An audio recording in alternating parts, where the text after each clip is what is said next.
सभी को नमस्कार। इस वीडियो में हम लेसन 7 को आगे पढ़ने वाले हैं।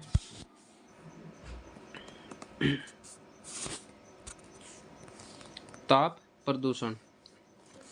ताप प्रदूषण तब होता है जब किसी जल निकाय अथवा वायुमंडल की वायु का तापमान बढ़ या घट जाता है। वायु तापमान की अपेक्षा जल का तापमान सामान्यतः अधिक स्थिर होता है, अतः तापमान में तीव्र और एकाएक परिवर्तन के प्रति जलीय जीवों में अनुकूलन नहीं पाया जाता। तापमान में मात्र 1 डिग्री सेल्सियस की कमी या वृद्धि जलीय जीवों के लिए घातक हो जाती है। ताप प्रदूषण के प्रमुख कारक। ताप प्रदूषण तब होता है जब अपशिष्ट ऊष्मा को जल निकाय के भीतर छोड़ दिया जाता है। वन, अग्नि व ज्वालामुखी जैसी प्राकृतिक घटनाएं भी ताप प्रदूषण के लिए जिम्मेदार हैं। ताप प्रदूषण के निम्नलिखित कारण।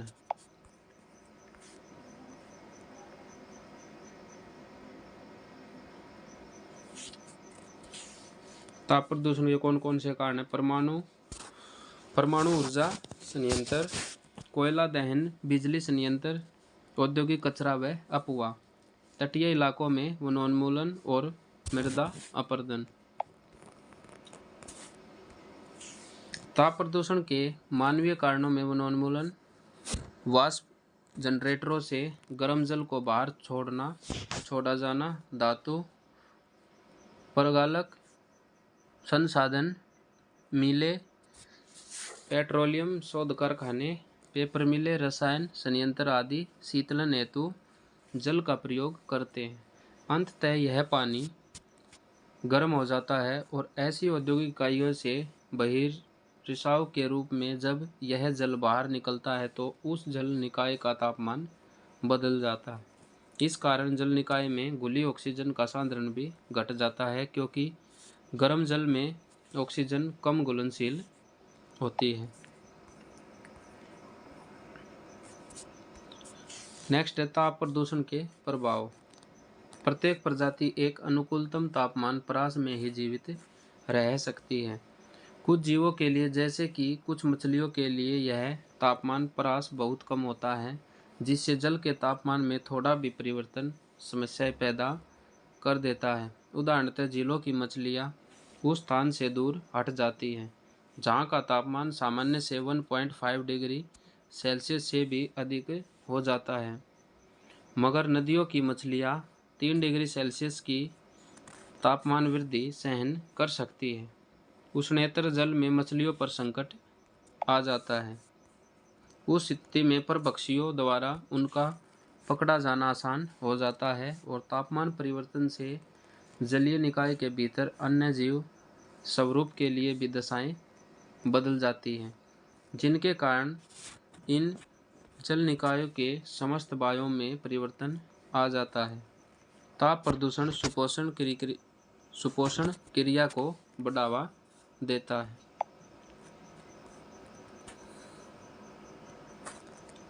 ताप प्रदूषण के नियंत्रण के उपाय। नाभिकीय संयंत्रों पर नियंत्रण, पौधारोपण करना तटीय क्षेत्रों में।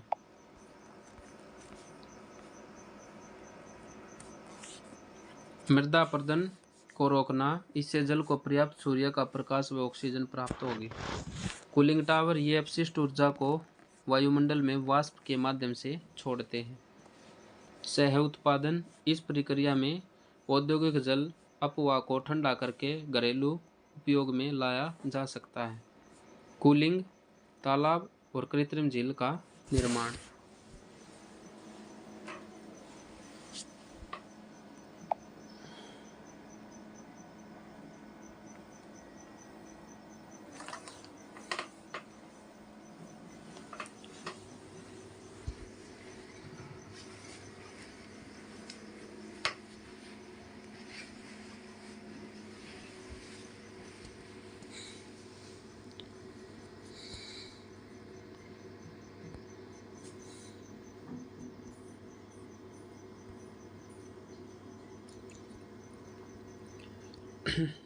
नेक्स्ट है ठोस अपशिष्ट।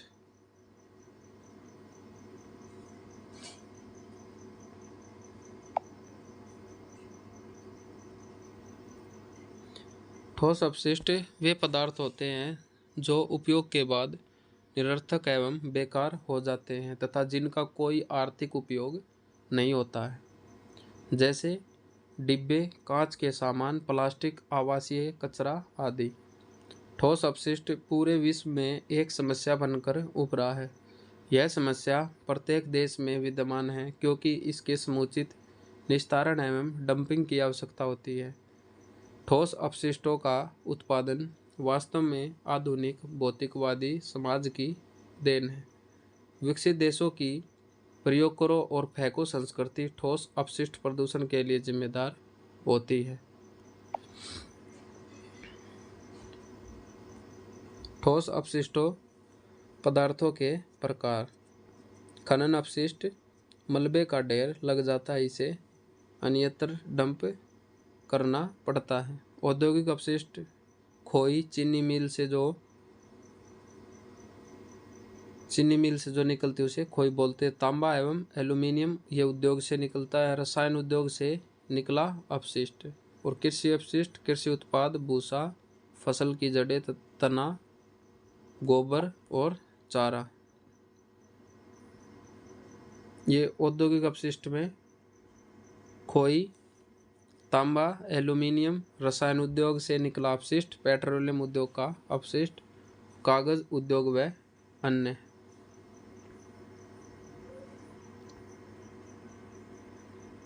नगरपालिका में घरेलू कचरा, प्लास्टिक सामान, अखबार, कागज, कांच का सामान, वाहनों व इलेक्ट्रॉनिक कचरा और खाद्य पदार्थ।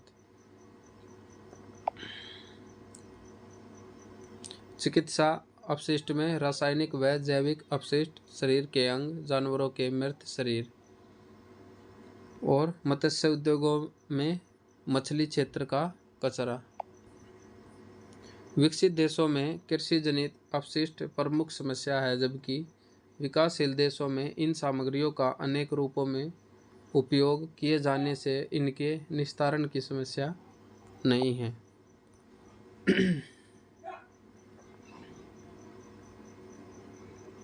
भारत में ठोस अपशिष्ट।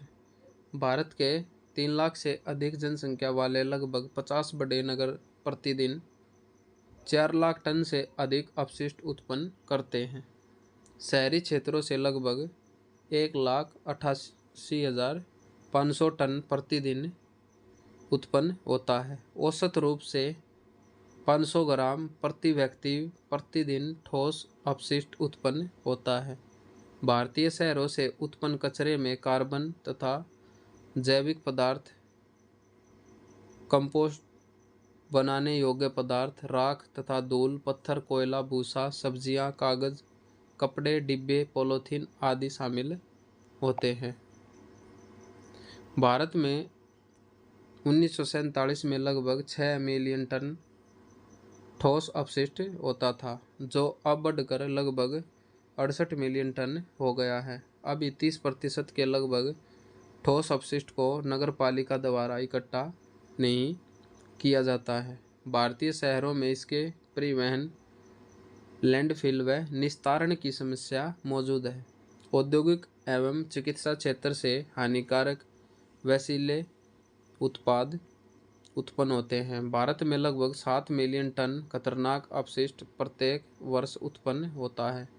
बहुत से खनिज पदार्थ, रसायन, पेपर, पेस्टिसाइड, रिफाइनिंग आदि वातावरण के लिए बहुत हानिकारक होते हैं। इनका मानव व पारितंत्र पर नकारात्मक प्रभाव पड़ता है। चिकित्सा अपशिष्ट इलाज, डायग्नोसिस, रिसर्च आदि क्रियाओं के समय उत्पन्न होता है। इसमें बहुत से रसायन व तत्वों का प्रयोग किया जाता है। इसका अच्छे से निस्तारण नहीं करने पर यह मानव स्वास्थ्य व पर्यावरण के लिए विकट समस्या पैदा करते हैं। भारत में ठोस अपशिष्ट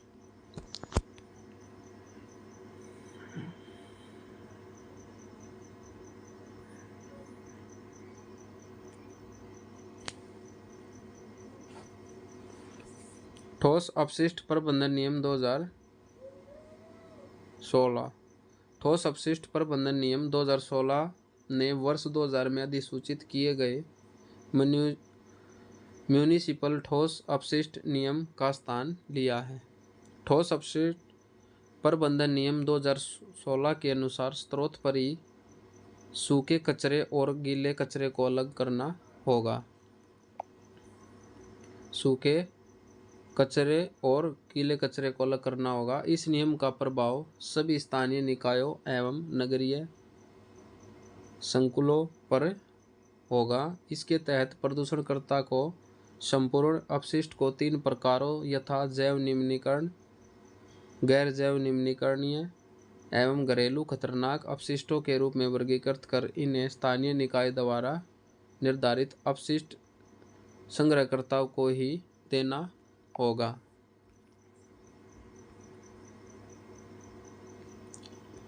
स्थानीय निकायों द्वारा निर्धारित यूजर शुल्क का भुगतान प्रदूषणकर्ता द्वारा किया जाएगा। ये शुल्क स्थानीय निकायों द्वारा निर्मित विनियमों से निर्धारित किए जाएंगे। इसके अतिरिक्त इस नियम के अंतर्गत विभिन्न पक्षकारों यथा भारत सरकार के विभिन्न मंत्रालयों जैसे पर्यावरण, वन एवं जलवायु परिवर्तन मंत्रालय, शहरी विकास मंत्रालय, रसायन एवं उर्वरक मंत्रालय, कृषि एवं कृषक कल्याण मंत्रालय, जिला मजिस्ट्रेट, ग्राम पंचायत, स्थानीय निकाय, राज्य प्रदूषण नियंत्रण बोर्ड आदि के कर्तव्यों का उल्लेख भी किया गया। स्थानीय निकायों के भी कुछ दायित्व जैसे घर घर से अपशिष्ट संग्रहण, विनियमन, निर्माण, यूजर शुल्क निर्धारण तथा biomethanation, microbial composting, vermicomposting जैसे तकनीकों को अपनाना निर्धारित किए गए हैं। खतरनाक एवं अन्य अपशिष्ट नियम 2016 ये नियम उक्त नियमों में उल्लिखित अनुसूची 1 से 6 में वर्णित खतरनाक पदार्थों पर लागू होते हैं। इन नियमों के अंतर्गत मूलतः खतरनाक पदार्थों के लिए कुछ कर्तव्यों का निर्धारण किया गया। इस नियम के मुख्य उद्देश्यों के तहत खतरनाक पदार्थ का धारक निम्नलिखित पदानुक्रम का अनुसरण करेगा: निवारण का, न्यूनीकरण का, पुनः प्रयोग का, पुनर्चक्रण का और रिकवरी, उपयोग व प्रसंस्करण का, सुरक्षित निस्तारण का। थरियार इंदौर घोषणा 9 अप्रैल 2018 को इंदौर में 8वीं क्षेत्रीय एशिया पैसिफिक थरियार फोरम की बैठक हुई, जिसका आयोजन भारत सरकार के आवास और शहरी मामलों के मंत्रालय, जापान सरकार के पर्यावरण मंत्रालय तथा संयुक्त राष्ट्र क्षेत्रीय विकास केंद्र द्वारा संयुक्त रूप से किया गया।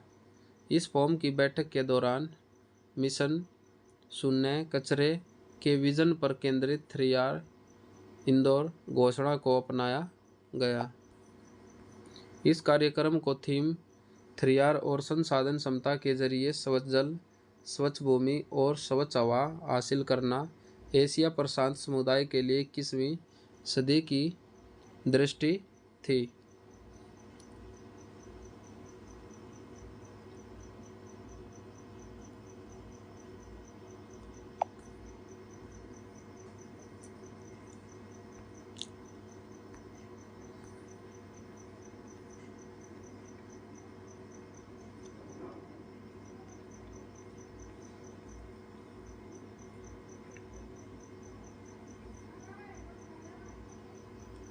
नेक्स्ट है, इसका क्या उद्देश्य था? इंदौर थरियार घोषणा 8वीं एशिया प्रशांत क्षेत्रीय थरियार फोरम का एक महत्वपूर्ण परिणाम है, जिसका लक्ष्य और संसाधन दक्षता उपायों को शहरों और देशों को स्वच्छ, स्मार्ट, जीवंत और लचीला बनाने में पूरक रणनीति के तौर पर विकसित करना है।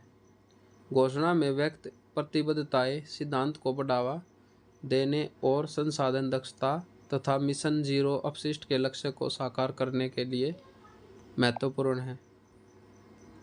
इसके अतिरिक्त यह 6R यानी reads, reuse, recycle, recover, redesign तथा री मैन्युफैक्चरिंग को अपनाकर 7वें R यानी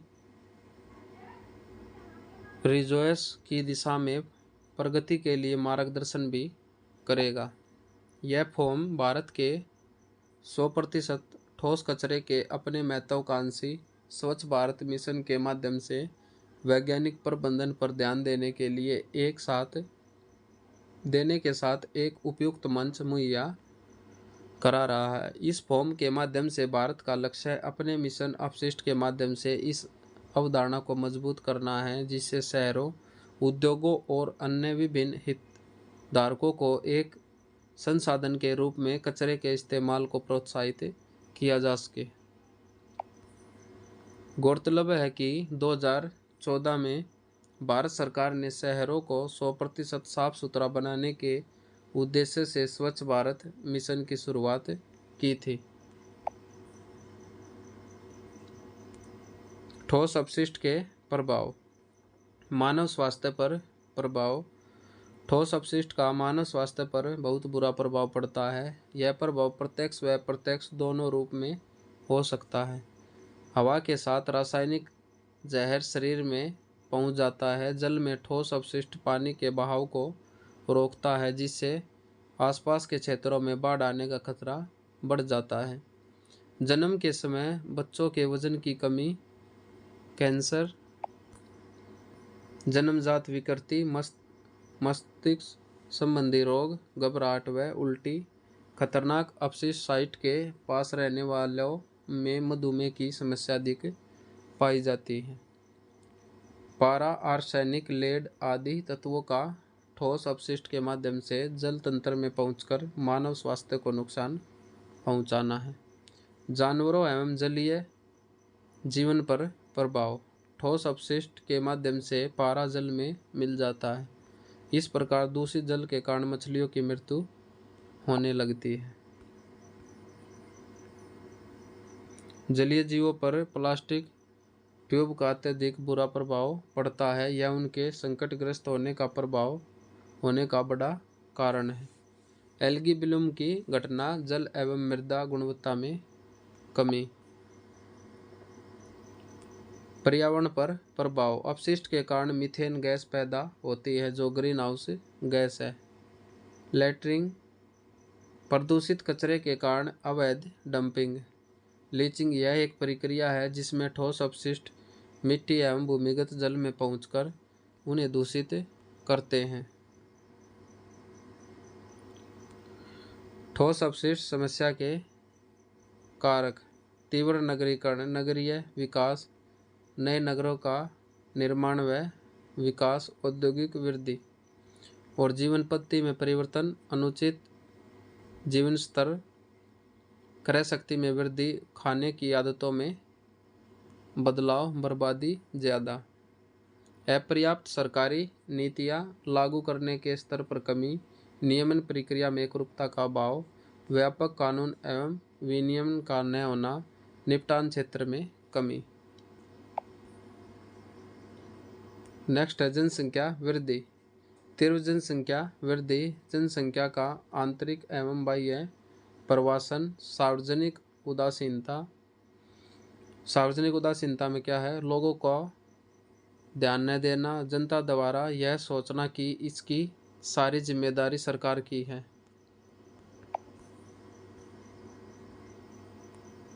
लोगों की अपशिष्ट उत्पन्न करने की प्रवृत्ति और इसे कहीं भी फेंकने की आदत, अपशिष्ट परिहार या कमी, अलगाव आदि के महत्व में कमी, अपशिष्ट के उचित संग्रहण में कमी। ठोस अपशिष्ट का उपचार, जैसे भूमि भराव है। यह सामान्यतः नगरीय क्षेत्रों में अवस्थित गड्ढेनुमा भाग होता है, जिसमें ठोस अपशिष्ट कचरे को लाकर डंप किया जाता है। पूरा भर जाने के बाद इसे मिट्टी से भर दिया जाता है।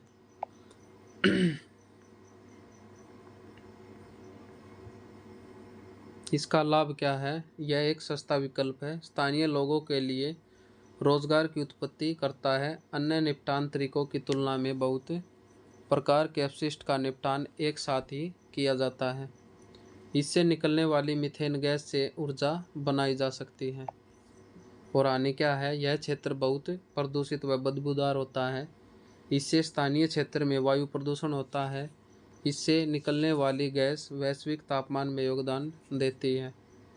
भूमिगत जल विषैला हो जाता है। एक बार इस क्षेत्र का उपयोग होने पर पुनः इसका प्रयोग संभव नहीं है। नेक्स्ट है भस्मीकरण द्वारा। भस्मीकरण एक निपटान विधि है। भस्मीकरण मतलब जलाकर इसको, जिसमें अपशिष्ट पदार्थों का दहन शामिल है। भस्मीकरण में ठोस अपशिष्ट को 1000 डिग्री सेल्सियस पर जलाया जाता है। इससे राख, गैस व ऊर्जा में परिवर्तित हो जाता है। इससे उत्पन्न ऊर्जा का प्रयोग बिजली बनाने में किया जाता है। इसे खतरनाक कचरा निपटाने के लिए एक व्यावहारिक पद्धति के रूप में मान्यता प्राप्त है, परंतु गैसीय प्रदूषकों के उत्सर्जन के कारण भस्मीकरण अपशिष्ट निपटान की पद्धति विवादास्पद है। और इसके लाभ क्या हैं? इसके लिए बहुत कम भूमि की आवश्यकता होती है। अपशिष्ट के बाहर 25% की कमी आ जाती है। इससे स्थानीय जल निकायों एवं भूजल पर प्रदूषण का खतरा नहीं होता। इसे आवासीय क्षेत्र के निकट स्थापित किया जा सकता है। उत्पन्न गैस का प्रयोग बिजली बनाने में किया जाता है। हानि महंगी तकनीक है, कुशल श्रमिकों की आवश्यकता होगी इसमें, और हवा में फैलने वाले रसायन ओजोन परत को नुकसान पहुंचा सकते हैं तथा ये उच्च प्रदूषक हो सकते हैं। उच्च ऊर्जा की आवश्यकता है। समुद्री डंपिंग, इसमें अपशिष्ट को समुद्री तट पर डंप किया जाता है। मुख्य रूप से कचरा, अपशिष्ट सामान व रसायन एवं नाभिकीय कचरे को डाला जाता है। इससे जलीय पारितंत्र एवं मानव स्वास्थ्य पर प्रभाव पड़ता है।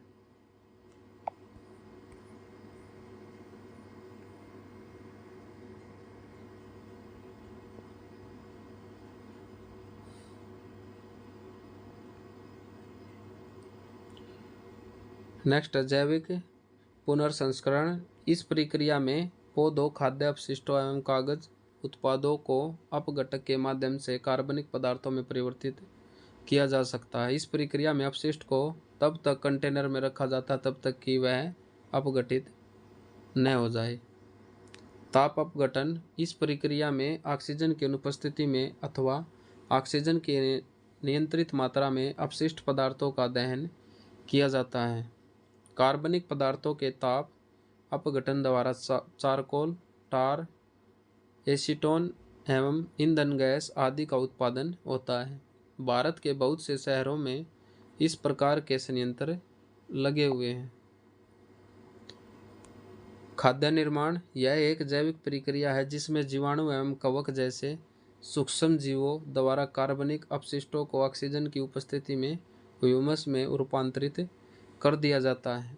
अंतिम उत्पाद कार्बन एवं नाइट्रोजन समृद्ध होता है एवं पौधों के विकास के लिए उपयुक्त होता है। वर्मी कल्चर, इसके अंतर्गत अपशिष्ट पदार्थों में केंचुए को मिलाया जाता है जो इन पदार्थों को तोड़कर एवं उसमें मलोत्सर्ग द्वारा इसे पोषक तत्वों से समृद्ध बनाता है।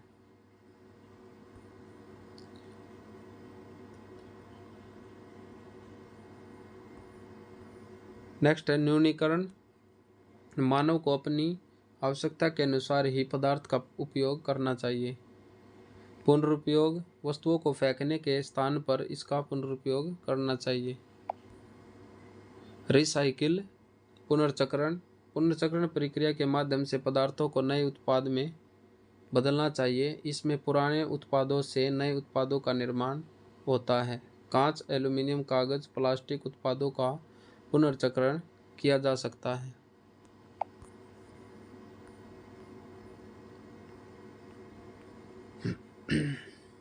नेक्स्ट है अपशिष्ट न्यूनीकरण चक्र।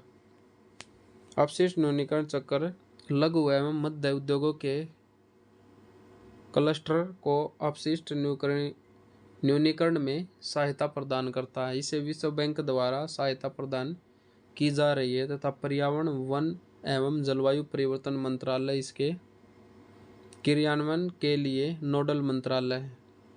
इस परियोजना को राष्ट्रीय उत्पादकता परिषद की सहायता से क्रियान्वित किया जा रहा है। इसके अलावा इस पहल का उद्देश्य प्रदूषण उपशमन पर नीतिगत वक्तव्य के उद्देश्य से अवगत कराना भी है, जिसमें यह कहा गया है कि सरकार जनता को पर्यावरणीय खतरों, संसाधनों के अवनयन से स्वास्थ्य एवं अर्थव्यवस्था पर पड़ने वाले प्रभावों एवं प्राकृतिक संसाधनों की वास्तविक आर्थिक कीमत के संबंध में जागरूक करें।